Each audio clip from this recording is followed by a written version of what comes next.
Hello, hello. Welcome to Beautiful Minds Podcast.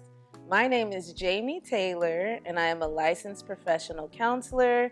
And I have the privilege to be here today with Dr. Martin.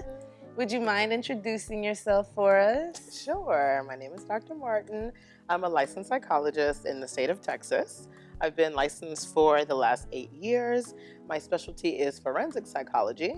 So all of my clients are involved in the legal system in some way. I also recently opened my own private practice. Thank you. Where I mostly do court-ordered forensic evaluations, but also want to get more into the space of speaking engagements to talk about general mental health, general wellness, and also just raise awareness about a lot of the individuals that we see in forensic psychology. Got it. Okay, so when I hear forensic psychology, that sounds like a daunting and intimidating niche specialty. What is that like for you? Are all your clients behind bars? Like, what does that look like?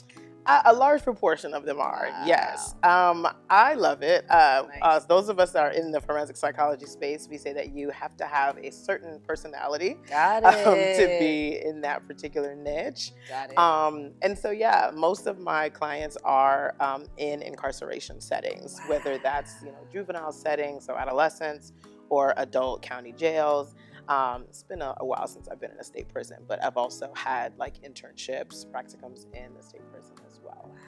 Wow. Okay. Yeah. So speaking of, self-care practices, does that take its toll? Is it heavy work? It is heavy work, yes. And I am intentional about making sure that I'm just following through with my self-care. Nice. I think because I'm not an individual that is kind of freaked out, if you will, by like prison settings and that kind of thing. Right. Because there are some people, obviously, like when they hear like the doors shake, I didn't even think about that. it kind of puts people on edge, and understandably so. Right. But I do make sure that I'm very intentional about at least almost every day, really, kind of doing something for my self-care. Nice. So that just the individuals, the clients' stories that I hear are not weighing on me. Yes. Because if they are, then of course I cannot be the best professional for them. Right. When kind of listening to their stories and evaluating them. Absolutely. So I'm very intentional about self-care. That's awesome. Yeah. You guys hear that? Take care of yourselves. Mhm. So thank you for your service in that specialty, because again, I don't know if all of us, I'm out in the world. Yeah. I don't know if all of us Yeah. could do that, Yeah. So thank you for that, definitely. Absolutely. But we're here to talk about a couple of topics, Yes. right? A few of which you have selected. The first topic to kind of get into is mental health and social media, navigating online spaces. So tell me about that topic. What made you choose it? What about it spoke to you? Yeah. So primarily now I work with children and adolescents. And so that particular topic spoke to me because of how impactful social media is for that population, for adolescents. And so the U.S. Surgeon General actually put out an advisory last year in 2023, just talking about the impacts of social media on children and adolescents. I think because of how far we've come in terms of like just human existence, right? Social media relatively has not been around that long. That's so true. actually we don't know all of the impacts yet of social media on youth. And we do know that there are positives and negatives, right? Got it. But we also know that there are some harmful impacts to youth. And so there was actually one stat that I read earlier that I kind of want to We love stats. just kind of highlight, because when I read it, it was even surprising to me as someone that kind of Really? works regularly with kids. Right. So it talks about, so they did this study essentially. So when asked about the impact of social media on their body image, 46% of adolescents aged 13 to 17 said social media makes them feel worse. 40% said it makes them feel neither better nor worse. And then this is the one that surprised me. Only 14% said it makes them feel better. That's such a 14. And that was shocking to me, because whenever you're interacting with adolescents, I mean, the way that they engage with social media is it's everything, yes, right? That's true. And so it was very shocking to kind of hear. And of course, I don't know like what population they kind of polled or whatever, right. or what sector of the population. Right. But to hear that only 14% say that it makes them feel better. Right. I'm sorry. Yeah, only 14% makes them feel better. Right. Like that was surprising to me. That is surprising, especially because of the attachment that they have to it. Yes. To be that strongly attached, and then it makes you feel weird. It makes me wonder, outside of body image, what about just the sense of self in general? Yes. How the impact that has, honestly. Yeah. Wow. And I know that a large part of it too is just like the amount of likes that they get on a particular post, right? And so the more likes that they get, it's almost kind of like you were saying, attached to their self-esteem, to their self-worth. And it's like if they don't get at least, say an arbitrary number, like at least 50 likes or something, or 40, or whatever the case is, then that really impacts them. That's true. Like throughout the entire day. And that's true. It's a different kind of time that we're living in terms of how social media has impacted youth. Yeah. And what we're even seeing too is that we're seeing greater rates of depression, anxiety. That's so sad. Yeah. And I think some of it may have to do with COVID-19, right? Yeah, that's true. But we're seeing a lot of anxiety. And so it's more than just, because I think it's normal for people to get like nervous around people that they don't know, right? But what we're seeing in youth, it's just like a fear of being around people that they don't know. That's true. It's even more palpable than just, kind of being a little nervous. Right. And to the point where they just don't do it. They'd rather just stay in the room and just stay on their phone all night or all day. Right. So we're seeing a lot more of that. Yeah. At work, and it's just really disheartening to see. I mean, it makes sense just because, if you're putting posts and then there's so much anxiety surrounding the amount of likes and what people think about them, constantly checking likely, then even in person, right? It's like, what are they thinking about? All of those thoughts are probably swirling around in their minds constantly. That is heartbreakingly sad. The nervous system probably can't rest. Exactly. Wow. Exactly.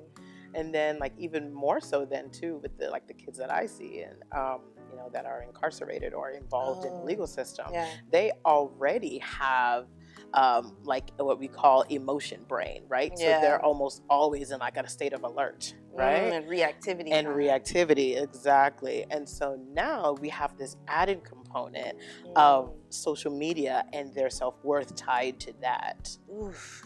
And so we're seeing just like a worsening of just a number of different like mental health conditions among youth.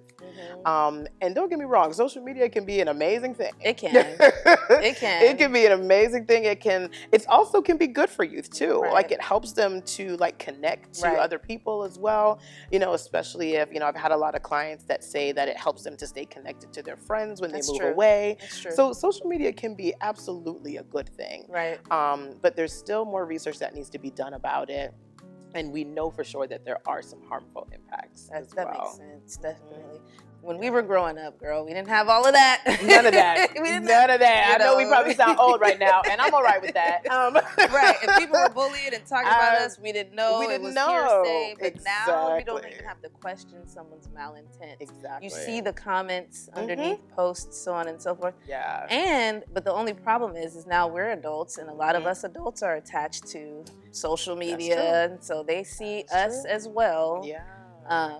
But yeah, that's definitely tough. Yeah. You also brought up a good point about like bullying, for example. Bullying, it used to be that it happened at school and it just kind of stayed at school. That's true. Right? But now there's cyberbullying. Yep. And so it can happen 24/7. Yep. It happens when you leave school and you're home with your family. I think I had told you kind of a story as well about a client that I had, and she had body image issues, and so social media didn't help with that. Right. But somehow another student at her school got a hold of a naked picture of herself. Yep. So because she had these body image issues, right? Yep. She would take pictures of herself to see if she was losing weight, that kind of thing. Another kid got a hold of that picture, posted that picture online, and tagged multiple high schools. Oof. And she already had issues with, or difficulty with depression and obviously self-worth and that kind of thing.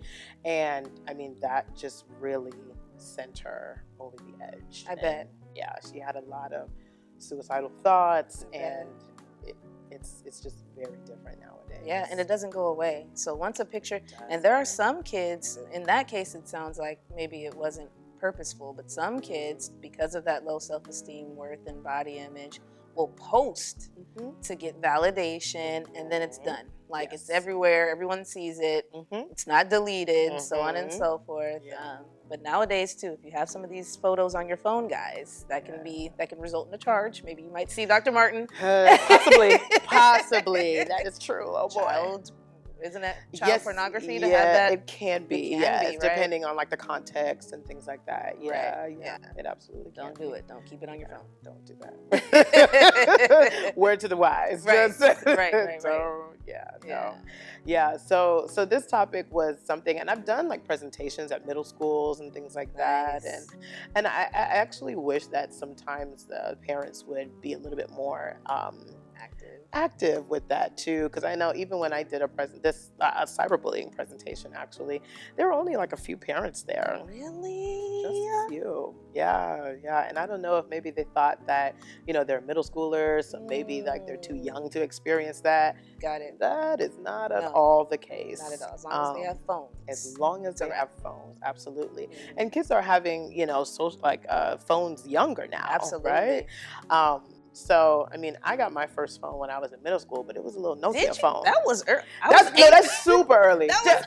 That's super. None of my other friends had phones. Now, granted, it was a little Nokia phone, and all I could do was play Snake on it. Right. I remember those. My dad bought it for me, though, because he was a truck driver, and he was like, I need to be able to call you, blah, blah, blah, whatever. Right. But, it wasn't like a phone with internet on it. I didn't get a phone with internet on it until college. And then then, I was like, why do I need internet on my phone? Exactly. Now, every minute, of course, I'm also kind of on my phone and scrolling sometimes, which I do try to be more mindful of, and I try not to look at social media before bed and that kind of thing, because it can impact your sleep as well when you are scrolling right before bed. Absolutely, the mental stimulation when you're supposed to be. Yes. But I was 18 years old when I got my first phone, just by the way.